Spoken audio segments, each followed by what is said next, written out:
Sessa band, Sessa band, what? Sessa band only rest in December. Sessa band, Sessa band, what? Sessa band only rest in December. Sessa band, Sessa band. But let's move on to managers now. Okay, we got the labels and everything else, right? I mean, just before we get into managers, we got a great quote from Tilly, you know, who basically manages Casper Vest, and we've seen the great work that they've done, and I can attest to this because I've seen him. He's not a spotlight hogger. He says that, you know, advice to any manager, and obviously any artist that's looking for a manager. As a manager, you're not a star of the operation. And it's a very simple thing to manage, but a lot of things go wrong when managers start demanding things like artists. So if you know the artist is worth 10,000, but you want to push up 15,000 for your own reasons, you know, you're harming the artist, you're harming the person. He also says that it's also very important for you to be seen. You see, so he's saying be humble for your artist, but for everybody else, it's important for you to be seen like you're in charge. So when your artist is tired, you know, you must be seen like you're in charge versus people seeing that your artist is tired, or versus people seeing that your artist is not in a mode to actually speak to people. So he's almost saying that, you know, it's a case where you just need to always like know where you need to be firm. So people don't go, your artist is crazy. You know what I mean? So sacrifice your niceness, be the asshole on behalf of your artist, you know, which everybody knows Tabiso Khati is an expert in doing. and they say try understand the business more, and he says try understand the business more than when you got into it. Yeah. So about managers, I mean, we see celebrity managers and star managers. Sure. That's another thing that like people don't know, the fans don't know, right? A lot of artists should be growing further than they are, but the manager's always holding them.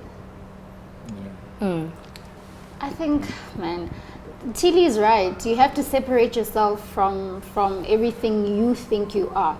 Yes, we get it. You're the person that's responsible for this certain person becoming as big as they are.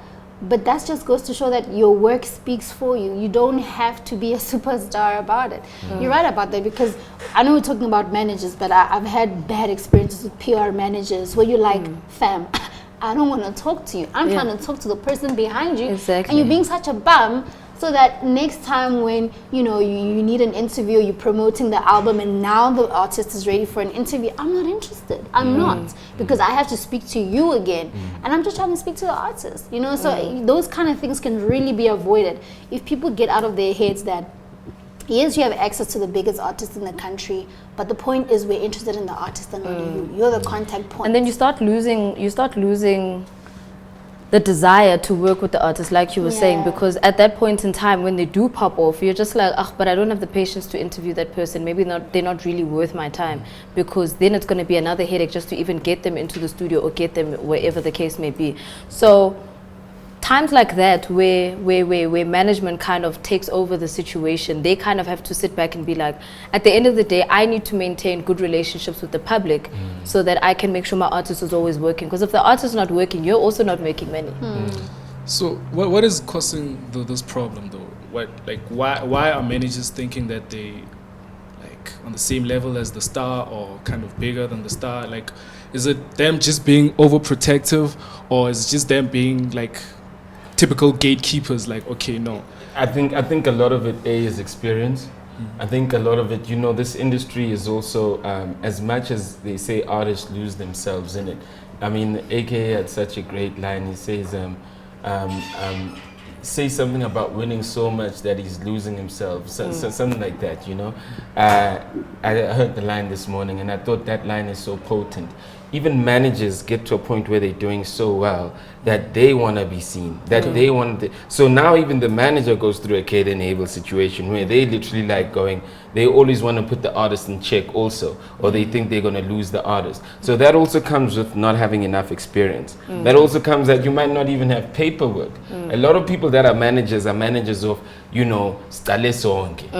There's no paperwork. So because there's no paperwork, you're already sitting there that like, so what's that guy? So you're always defensive. You're always like trying to make sure. But if you're doing your job, you never worry about, oh man, they could take him, or this and the third. So that also plays a game. And I think people, like Tili says, management is easy. It's just your ego that becomes, and management is something that you can learn on the way, because it's relationships. Like, you know, we meet up with Noni.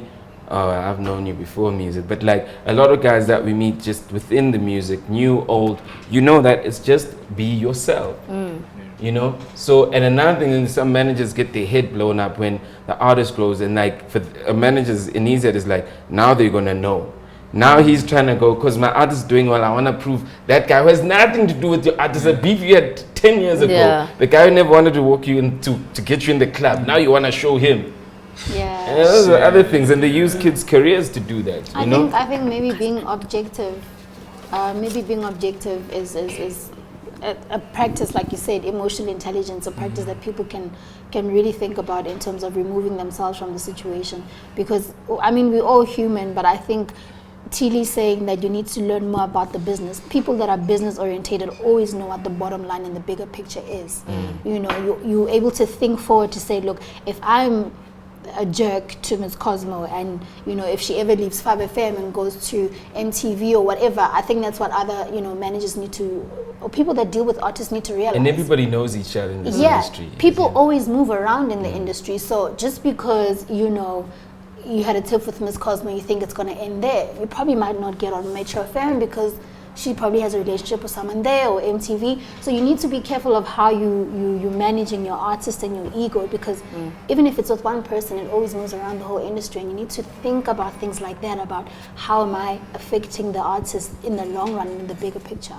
Cool. I mean, I'm gonna wrap it up with the last one, but just on that, Frank Casino is a great example of a PR manager where they never wanted to do interviews when he dropped the whole thing, but they still sent us a mail just to say, yo guys, we know that you're out there. Frank is still not ready to do the interviews, but like when he is ready. So that makes us feel like, yo, you know, whenever Frank is ready, this is home, he's welcome, you know. So they never said he's not ready to do interviews, boom, you know what I mean. They handled it properly, you know. Younger, we talked about managers, so let's talk about an artist who left the label also, fifth season. Artists also sometimes need to know where they're going, like fans, like who think that they don't know. Younger says that, like his quote, he says he left fifth season because of personal growth. When he got into fifth season, which is probably a lot of artists' challenge, he says that he never knew what to expect. You know, he thought that all he needed to do is just pitch up for shows, interviews, and they'll have everything sorted out. But then he realized that, like, you know, he needs to think of everything. So because he needs to think of everything, he felt that fifth season wasn't in a position to actually like to implement those things that he needed to think of. So he felt that he had to move and be bigger. Yeah, I'd say I left fifth season because you know, I got to a point where I wanted to take my career in a certain direction, and obviously realized that it wasn't the place for me to be able to do that the way that I wanted to do it. So ultimately it was just a case of, you know, me wanting to have more control over my brand and my music. So, you know, based on the way that things were set up there, like that wasn't going to be possible. So I had to leave and start my own thing and create my own situation where I can make my own decisions and push my brand in the way that I want it to be pushed, and especially make the music that I want to make. So he can't answer the contractual obligation thing because of obviously the sensitivity of it. But I guess here's the problem. Younger maybe could have departed from fifth season as an artist, but he walked in fifth season not knowing what to expect, and he signed. So many more artists are walking not knowing what to expect and signing, and when they're signing, things become ugly in the end. I don't know, with regards to the Ambitious situation, they knew everything that like that's happening within Ambitious, but they were cool with it, right? But like now, because they're leaving, because things are not working, no one is leaving silently like, okay, cool, you know what I mean? It's turning out ugly because probably like people got into things without actually knowing everything that's happening inside there. So now people are saying things they shouldn't be saying. Yeah. Because I know also Ambitious is also on Instagram or Twitter, also responding to some of the things, and none of us were inside there, you know what I mean? So the artists, I think, also need to know where they're going because at the end of the day, as a black industry, and I have to put race in it, as a black industry, from artists to recording labels, we're failing. Yeah. That means we can't build. I think artists from a basic point of view, I think the issue is always a case of not understanding where you're going with your music. And just like you were saying, that Younger didn't realize that he had to now make a plan. If he didn't have a plan, nothing would happen. And I've been in a situation as an artist that was signed previously, where you kind of have to say to them, okay, this is what I want from my brand. If you can't say what you want, they can't take you anywhere, because they can't take you where you don't want to be, because you need to be comfortable within that space. Same way as in if you're going to go into a label and sign a contract, you kind of not necessarily have to understand the legal parts of it, but at least have a basic understanding of how a label runs and what they're going to do for you before you sign your life away. Because the moment you sign your life away, it's literally gone for that period of time.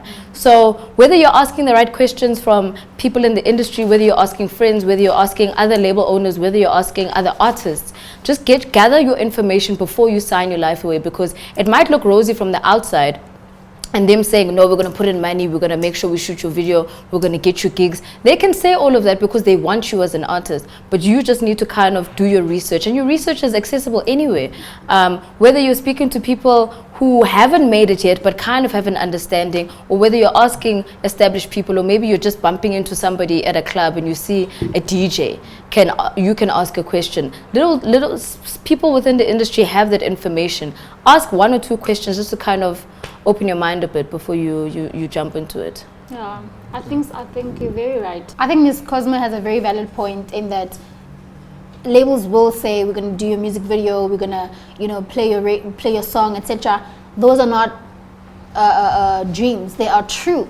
What also the artist needs to understand is how those things are going to happen and what they need to do to ensure that all those efforts are met halfway. I think that's the other thing is you come in, they say we're going to do this for you, and you're like, oh great, but you forget that you actually have to perform. If they're saying we're doing a music video, you need to make sure that you're also pushing yourself as a brand. People relax when they get signed because the label's going to do everything for them, and that's how you get a disconnect between where's my money when you have been sitting and they're doing everything for you and nothing is happening. You know what? I think it's been pretty intense. We're going to wrap it up, but I think here are the three things, though, that you can take away from today's conversation. If you can't articulate what you want as an artist, don't sign. You know what I mean? It's not just fame. If you can't say what you want, don't sign. Because if you don't get what you never articulated, you don't have any right to be mad, If you're a label and the person doesn't know what they want, but you also still sign them, that means you're taking advantage of them, okay? Secondly, the music business is not a friendship business. It's a music business. If you want to keep the friendship stuff, keep doing what you're doing in your bedroom with your friends, and don't bring it in the industry. Don't ever put the word industry in your conversation, right? And the third thing is that your manager is never bigger than you, right? Your manager works for you. You are your manager's boss, never the other way around. But your manager in front of other people must always be carrying you like he is your boss, in a sense where people can actually always respect him at the same time and never make you look like you are a whack ass celebrity who literally doesn't want to interact or engage with people. And I think that's it. Know what I mean? Cool. Yeah, can I just share some interesting lessons that I've learned as a fan? I think that, as much as this music thing is an art and it's something you should enjoy doing and, be comfortable creating and doing what you do, I think artists should get into like this thing, the labels, sign into labels with the mindset of, this is a career, I need to take it serious, I need to approach it as a businessman, I need to make sure that I leave a legacy for my kids and my grandkids. I shouldn't be too comfortable in being in a label and be like, okay, cool, these people are gonna babysit me forever. Like, just go in there with the mindset of a businessman and a serious person, someone who's serious about life and creating something great with their life. So yeah. Cool. Thank you so much for having me. Hopefully next time I'll have more coffee that I don't have to ask for. Sure, Diva. The office chat. Sure, Diva. No wonder your last manager Careful. Get your facts right. You were talking facts. Get your facts right. That's not gonna trend. Get your facts right. That's not gonna trend. Yo, roll up the credits. You know, play the music for the exit. We out of this. The office chat. Nice.